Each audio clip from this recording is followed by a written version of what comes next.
So I'd like to thank Adrian for organizing this series. It's been really fun to tune in and learn something new and feel connected to everybody. And so I also want to thank everyone who joined today. I see some friends out there, so hi. I'm very happy to have this opportunity to tell you about one of the projects from my lab that I'm very excited about. And this is a project in which we've identified a bidirectional interaction between the BMP signaling pathway and the cuticle of C. elegans.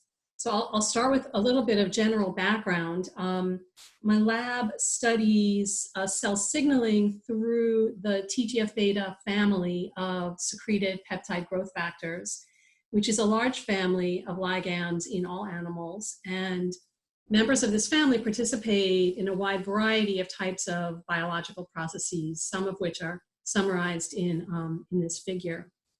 And within the TGF-β family, a subgroup is known as the bone morphogenetic proteins, or BMPs. So you can see some examples of BMPs here.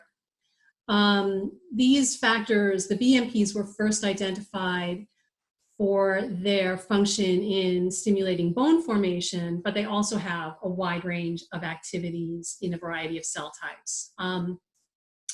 And all of these factors and many of their signaling components, when misregulated, are associated with a variety of human diseases. And so there's a lot of biology here to tackle, but today we'll be focused on size regulation. And as you will be aware, size regulation in animals is regulated at multiple distinct but interacting levels. And so cell sizes are regulated, tissue and organ sizes are regulated, and organism body sizes are regulated. In some cases, size regulation is determinate, meaning the final size is more or less within a typical range all of the time. And other times it's indeterminate, and a common example of that would be fish, which often can grow continuously and get bigger. In either case, size regulation must be responsive to environmental conditions, such as nutritional status. So a variety of published work in this area has led to the identification of some intracellular signaling pathways that regulate size. And so two very prominent ones are the TOR pathway and the hippo-YAP pathway. And these pathways coordinate to regulate cell size and cell number in order to finally specify organ and body size. And I wouldn't be here if there weren't, in addition to these intracellular pathways, extracellular signaling pathways that regulate body size and other levels of size regulation. And so I just show here two kind of fun examples from the TGF-β family. Myostatin is a TGF-β family member for which loss of function causes this greatly over-muscled phenotype. And from our cousin Drosophila, a great example is DPP, which is a member of the BMP family, which regulates size in a dose-dependent way. And so here are some images of fly wings of different sizes due to different levels of DPP signaling. So also in C. elegans, a BMP pathway regulates body size. And so this is the pathway that I'll be telling you about today. The ligand is DBL1, which stands for DPP and BMP-like, and it signals through this canonical conserved signaling pathway. So very briefly, the ligands function as dimers and bind to cell surface transmembrane receptors of two types. Type 1 for us is SMAD6, type 2 is DAF4. And when this complex is engaged, it is activated and signaling occurs by direct phosphorylation of the intracellular signal transducers. So the SMADs, receptor-regulated SMADs, are directly phosphorylated, and for us that's SMAD2 and SMAD3. And that causes complex formation with co-SMADs, which for us is SMAD4.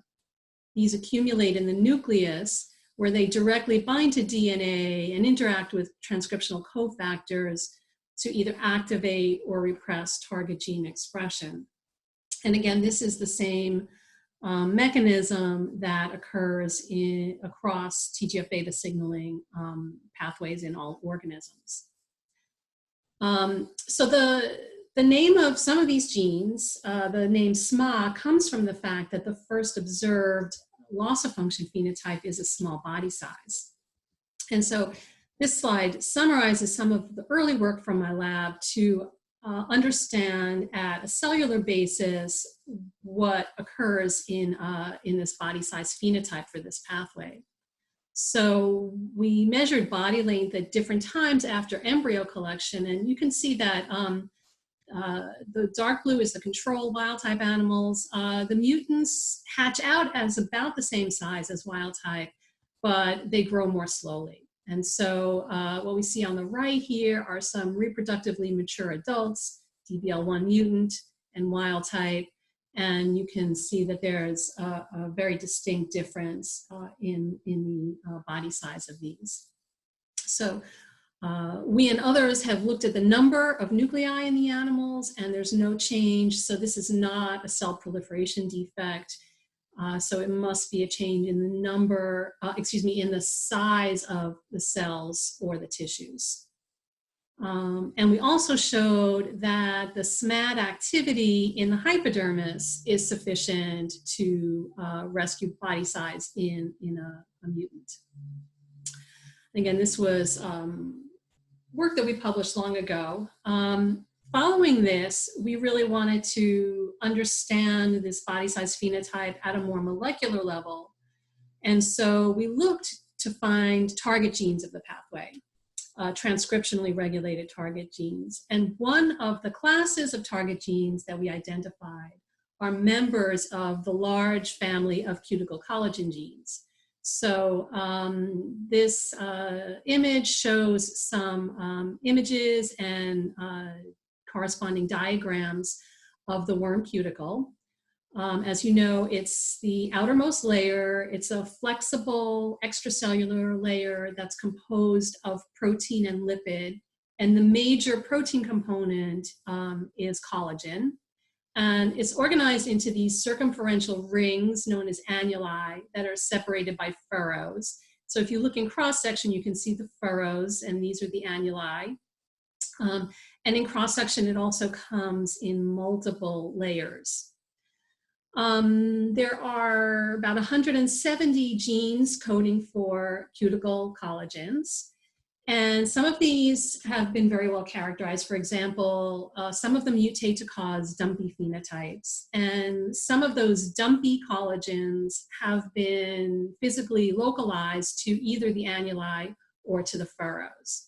And there is a growing literature on really important functions of these cuticle collagen genes, but there's still many, many more cuticle collagens. And so it leads to the question of what is the function? Do these things have specific functions? And so we identified a group of cuticle collagen genes that's transcriptionally regulated by DBL1. 4 of these are collagen 41 and role 6, which are activated by DBL1 activity in larval stages, and collagen 141 and 142, which are transcriptionally repressed in larval stages. And we wanted to know whether these could be part of the size regulating program of this pathway. So the first thing we did was inactivate them by RNAi. What you can see is that when you inactivate collagen 41 or role 6, you get smaller animals than control. And when you inactivate collagen 141, you get transiently longer animals. So this confirmed that these components play a role in size regulation, and also suggests that they may have specific roles because the phenotypes we see are the opposite of each other. So this lends strength to the idea that these are not just, it's not just a matter of making enough collagen, but these specific collagens may have particular roles in size regulation.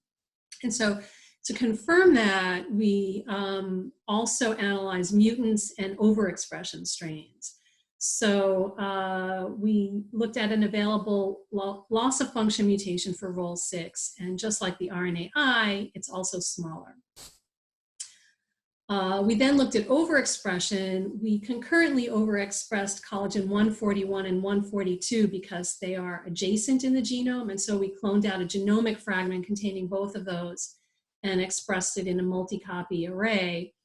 And what we found is that overexpression of these two genes leads to a small body size compared to control. So this is consistent with these genes having a growth suppressing effect. When we did a similar analysis with Rol6, we had an unexpected result. So Rol6 overexpression, rather than being longer as we expected, actually resulted in a smaller animal. And so we hypothesized that the correct level of Rol6 is required for body size, normal body size, and either too little or too much leads to a small body size. And to test that hypothesis, we took this overexpressing line and reduced the amount of Rol6 using RNAi, and this did cause a suppression, a partial suppression of the small body size phenotype. So it's consistent with the model that Rol6 is very dose dependent. So we conclude that collagen 41 is a positive regulator of body size, Rol6 is a dose dependent regulator, and collagen 141 and possibly 142 is a negative regulator of body size. So following these positive results in understanding how collagens may mediate body size regulation, my graduate student, Uday Madan, was very interested in determining whether or not these genes are directly regulated by Smad binding in their regulatory regions. And so we collaborated on ChIP-seq experiments using a functional GFP tagged SMA3 strain. And looking at genomic occupancy data, what we can see is that there's a really nice peak of SMA3 binding between collagen 141 and 142. But in the regions, adjacent regions in the genome to collagen 41 here and here, we did not see any binding of GFP SMA3. So we focused on this intergenic region between collagen 141 and 142. And in collaboration with Chris Rushlow, who trained Uday on doing this assay, we used electrophoretic mobility shift assay, or gel shifts, to determine whether the SMADs can directly bind to the DNA between collagen 141 and 142. So the way that this experiment works is we take short probes of DNA and label them, and if we run them on a gel without any protein, they should run quickly down the gel to this position. If we incubate that labeled probe with a protein that binds it, it should slow the progress down the gel and we should see the gel shift. So these experiments were done with SMA4, and we first tested a positive control, which contains artificial Smad binding sequences, which are these GTCT sequences or their reverse complement AGAC. And this positive control is a sequence that Kelly Liu's lab had used to make an in vivo reporter for Smad activity, and we know that it works in the worms. So she calls that the rad Smad reporter. So we found in the positive control that SMA4 binds to that sequence. And then we tested 4 different sequences from that intergenic region, each of which contained one or more GTCT sequences. And we found consistent gel shifts with probes 3 and 4, but not with probes 1 and 2. So we conclude that SMA4 can bind directly to these sequences. We next wanted to look at the specificity of this binding and whether the GT sequence was in fact required. So we mutated these sequences to ATCT, found that this eliminates binding, and the experiment that's shown here is a competition assay. So if we take labeled probe and compete it with cold, unlabeled wild-type probe, you can see it decreases the amount of binding. But if we compete with cold, mutated probe, it does not compete.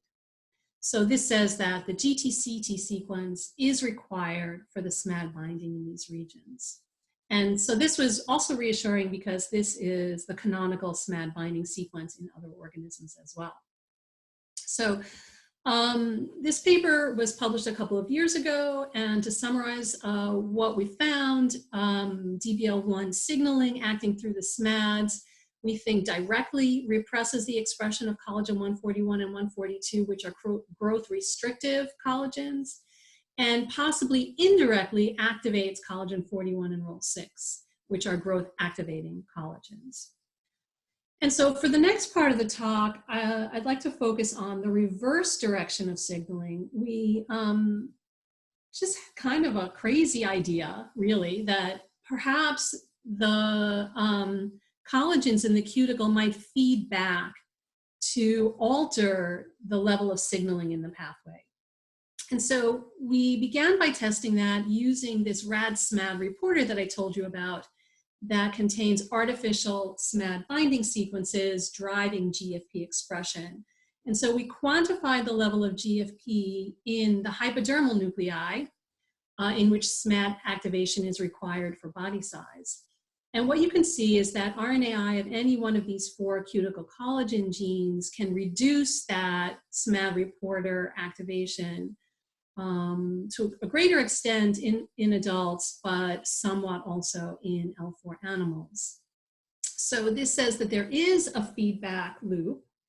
I can point out now that the feedback does not seem to depend on the body size of the animal, because both the growth promoting and growth restricting collagens are having a similar effect of reducing pathway activity.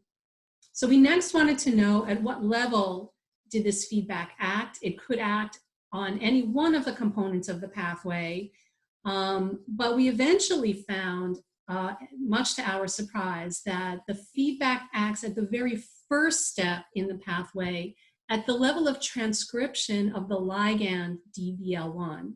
So we used a DBL1 promoter driving GFP,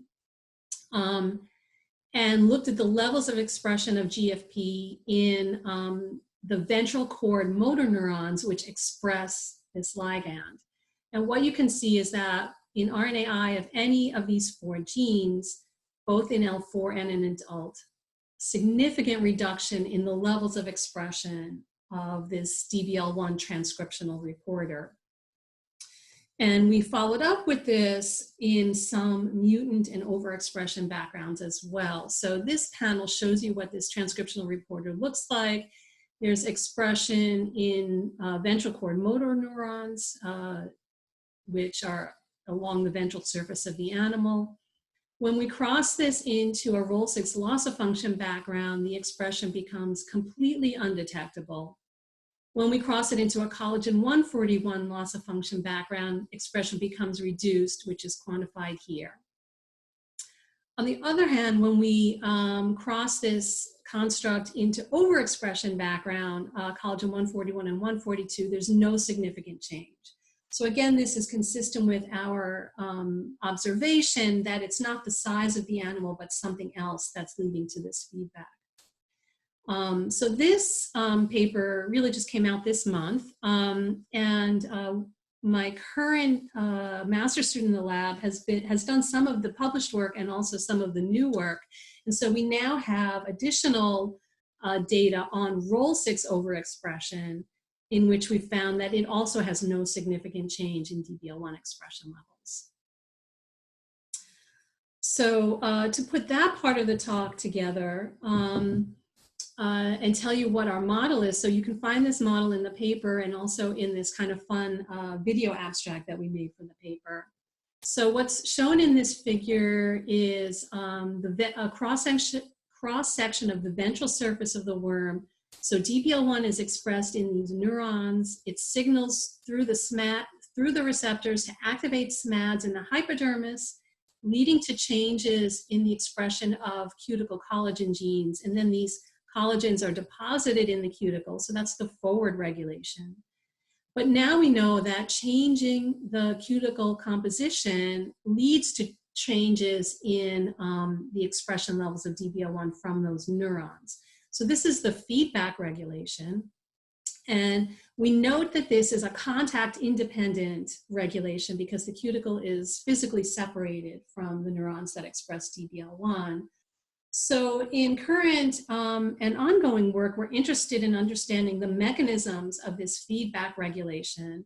And we're considering a model whereby this may be due to biomechanical regulation. Changing properties of the cuticle may lead to changes in the forces that are experienced by these neurons. And so to probe this, we entered into a collaboration with a postdoc, Ihsan Reziai, in Miriam Goodman's lab. Ihsan is an expert in atomic force microscopy, and he is using this to look at both visual features of the surface of the animal as well as mechanical features. And so to walk you through this figure, what he's doing is looking in 4 different places along the anterior posterior axis of the worm to visualize the surface of the cuticle. And you can see the annuli and the furrows in these images at these different locations. And he's analyzed 4 different genotypes: the wild type, DMP5 mutants, ROL6 mutants, and ROL6 overexpression. And so he's able to measure the width of the annuli in each of these different locations. And what you can see is that in the smaller animals, so all 3 of these genotypes are smaller, the width of the annuli is reduced. And so that's summarized here in this table. The average width of the annuli is reduced in these smaller mutants. And here it is as a percentage of wild type width. So what we're finding is a pretty strong correlation of annulus width with body length. The other thing he's able to do with the AFM experiments is to look at the stiffness of the animals. And so he's measured the cuticle stiffness in each of these 3 genotypes. And what you can see is that all 3 of them have a reduced stiffness compared to wild type. And here it is again as a percent of wild type. But the ROL6 loss of function mutant really has the most severe loss of cuticle stiffness.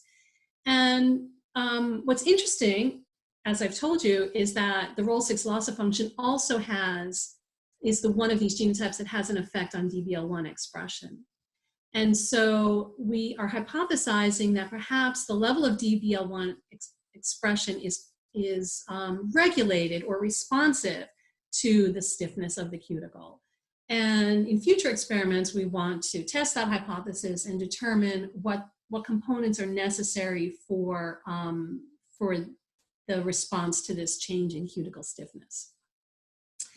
And one last bit of data, very recent, we want to localize these DBL1 regulated collagens within the cuticle structure and try and see how that can inform our understanding of how they regulate body size and how they regulate feedback.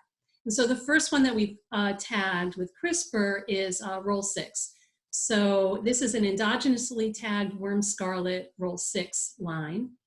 And what you can see is that the ROL6 is localized where we'd expect it at the surface of the animal. It's excluded from the vulva and from the opening of the pharynx. Unlike those dumpy collagens, which are restricted to either the annuli or the furrows, ROL6 seems to be broadly distributed across those structures. But at higher magnification, we can see some periodicity in the accumulation. And so what we'd like to know is maybe ROL6 is localized at the bottom of this top layer, for example. That's one possible localization pattern that might explain this observation.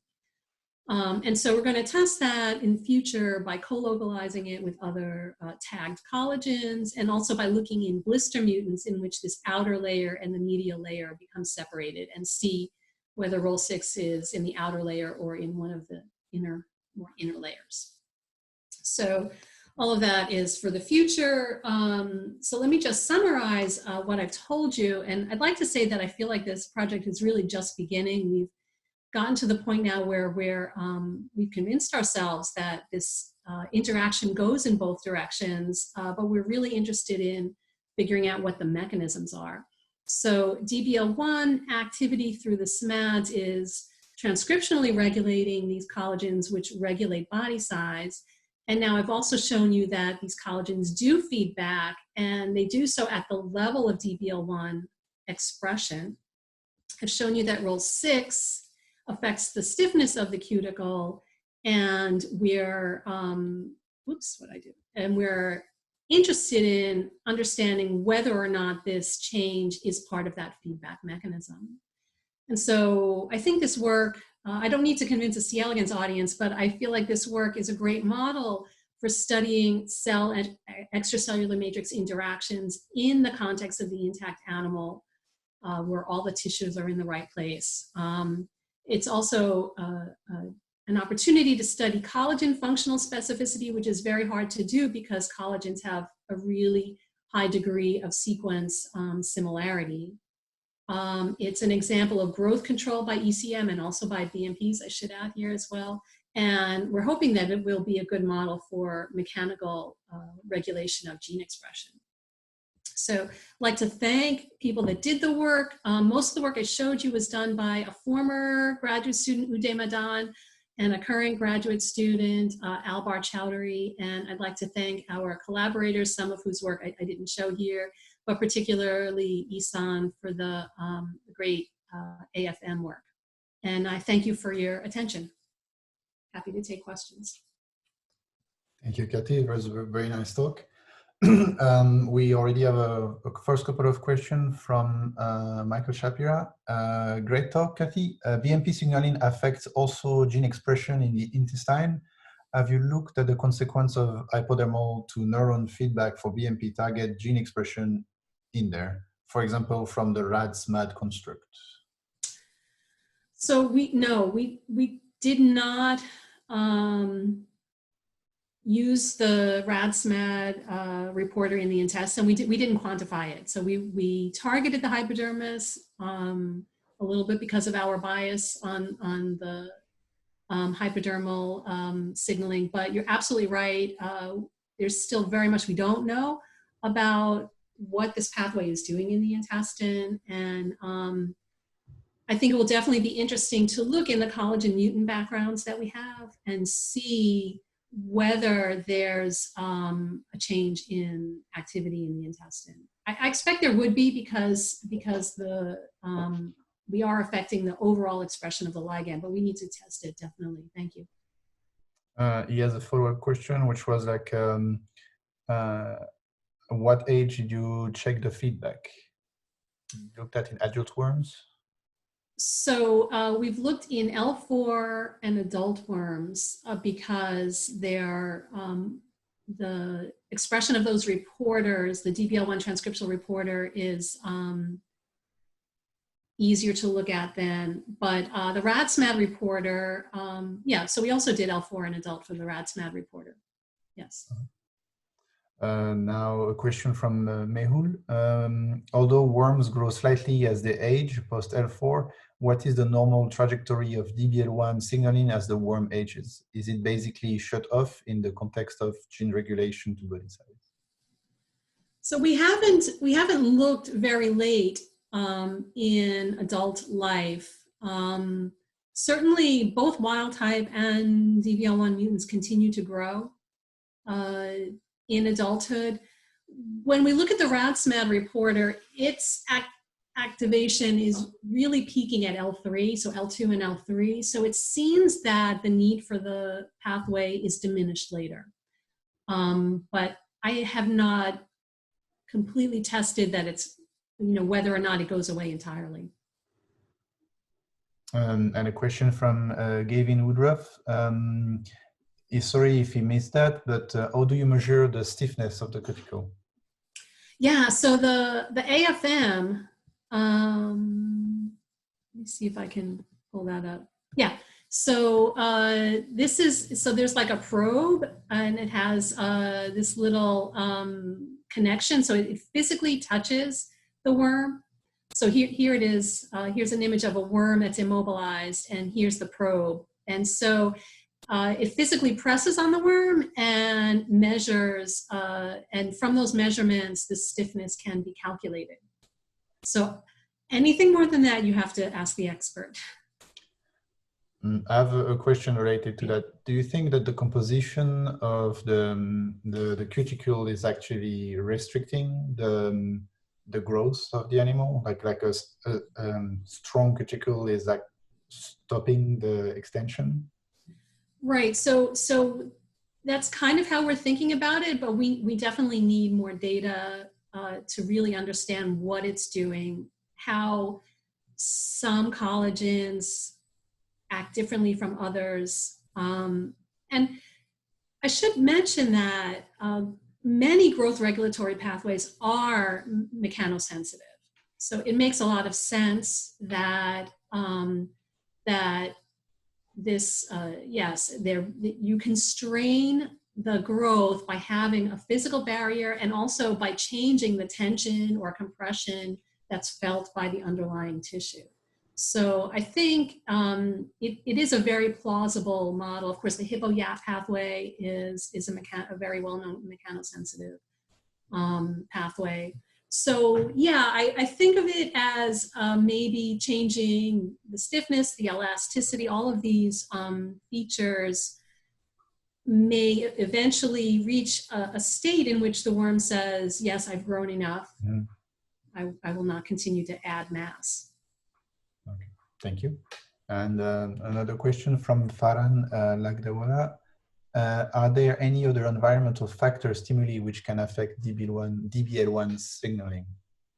Yeah, so that's such a great question because, we've been studying phenotypes which I believe are influenced by environment, and yet we haven't yet come up with the direct connection between those environmental cues and the signaling pathway, at least for the phenotypes that we study.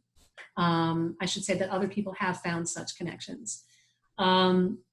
So it's really of interest, but I'm thinking of this cuticle feedback as a type of environmental cue. And some of the experiments we want to do is artificially cross-link the cuticle and see if that causes changes in DBL1 expression. So that would be a direct way of testing the hypothesis. Other people, so I should say that there is some published data that show that worms in space have less DBL1 expression, and worms in liquid culture have higher DBL1 expression. So this is some evidence that the environment can influence DBL1 expression and body size. All right, thank you very much. And I think if there is not any other question, we're gonna thank you and Ethan once more. And thank you for everyone for attending this fourth session. And the next update for the upcoming session will come very shortly. I finally got time to get more than one session at a time organized. Thank you very much. Thanks again. And everyone have a nice week.